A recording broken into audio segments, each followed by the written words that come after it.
Hey, welcome. Today, we're going to build a blueprint for mastering strategic negotiation. And believe me, this is a skill that doesn't just win deals, it builds entire careers, and it can totally transform your professional relationships. So let's jump right in. So let's start with the big question. What is the secret to getting what you want in a really high-stakes deal? Is it about being the most charismatic person in the room, or maybe the most aggressive? Well, the real answer, it's probably not what you're thinking. It has less to do with personality and way more to do with the process. That's exactly right. The absolute best negotiators, they aren't just winging it. Nope. They are like architects, carefully following a proven blueprint. They've built something called negotiation capability. And here's the cool part. It's a structured skill set that, believe it or not, anyone can learn. So, where do we start building? Okay, so we start with the first and, honestly, the most critical pillar, the analytical edge. This is your foundation. A great negotiation doesn't just magically happen at the table. It actually begins way before that, with rock-solid preparation and hard evidence. So what does that actually mean in practice? Well, it's pretty simple.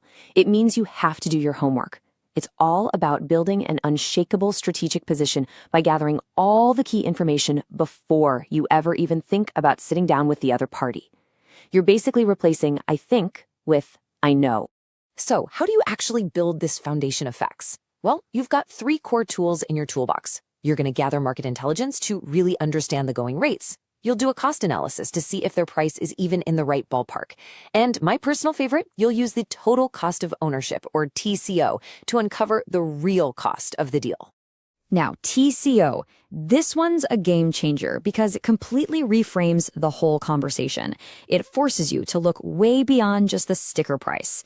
So, for example, a supplier might offer you what looks like a great 10% discount. But what if their defect rate is terrible or their shipping is a complete nightmare?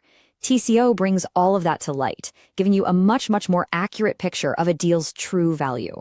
Yeah, think of it just like an iceberg. That price tag, that's just the tiny little tip you see above the water. But underneath the surface, you've got all these other costs lurking. Transport, quality problems, having to hold extra inventory. Uncovering these hidden costs can make a cheaper option suddenly look way more expensive.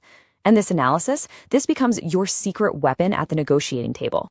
All right, so you've done all your homework. You've got the data, the facts, the figures. You're all set, right? Well, not quite. Data by itself won't close the deal. Let's move to our second pillar and see how this all connects. The art of persuasion. This is all about how you communicate what you know. It's so easy to think that persuasion is all about being a great talker. But honestly, the real power is in listening. True influence comes from genuinely understanding the other side, building a real connection, and then finding that common ground where a deal can actually be made.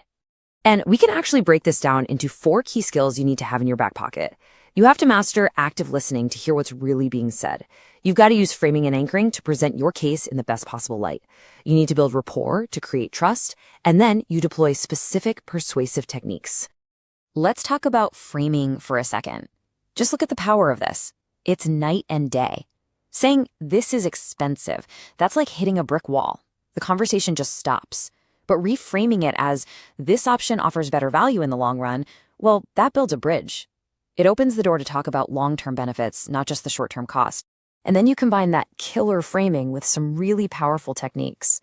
Of course, you lead with the data from your analysis. That's your logical appeal. But you also connect on a human level with stories. And you can use reciprocity. This is the classic principle of giving a little to get a little.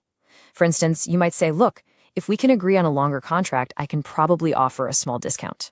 You're making a small concession to gain a much larger strategic advantage. It works. Okay, so we've got our data locked down. We know how to communicate. But what happens when the person across the table comes from a completely different culture? The rules of the game can change completely. And that brings us to our third pillar, navigating cultural divides. This isn't just a nice to have anymore. In today's global economy, this is absolutely non-negotiable. What works perfectly in Germany might be a total disaster in Japan. Cross-cultural competence is that vital skill of adapting your style so you can avoid those critical, deal-breaking misunderstandings. And believe me, the differences can be huge. Take communication. In the US or Germany, it's very direct, very to the point. In Japan, it's often much more indirect. You have to read between the lines. And how about contracts? Is a contract a rigid legal document that's set in stone? Or is it more of a flexible guide that's based on the relationship? Even time is viewed differently. Is the goal to make a quick decision, or is it to spend time building trust first? Knowing these nuances gives you a massive, massive advantage. And that brings us to our fourth and final pillar. This is the one that really holds the entire structure together, your ethical compass. And I want to be clear, this is not a limitation. It's actually your greatest strength for any kind of long-term success. Look, it's actually pretty simple. Ethics builds trust. And in this game, trust is the ultimate currency. Having a reputation for fairness and integrity, that's what creates the sustainable, long-term partnerships that are worth so much more than any single deal. This means you have to actively steer clear of those short-term traps. You know, the stuff that might seem like a clever move in the moment. Things like bribery, hiding key information, or bullying a supplier into a deal that you know is unfair. These aren't clever tactics. They are poisons that will absolutely destroy trust and your reputation down the road. You know, it really all boils down to this one core principle.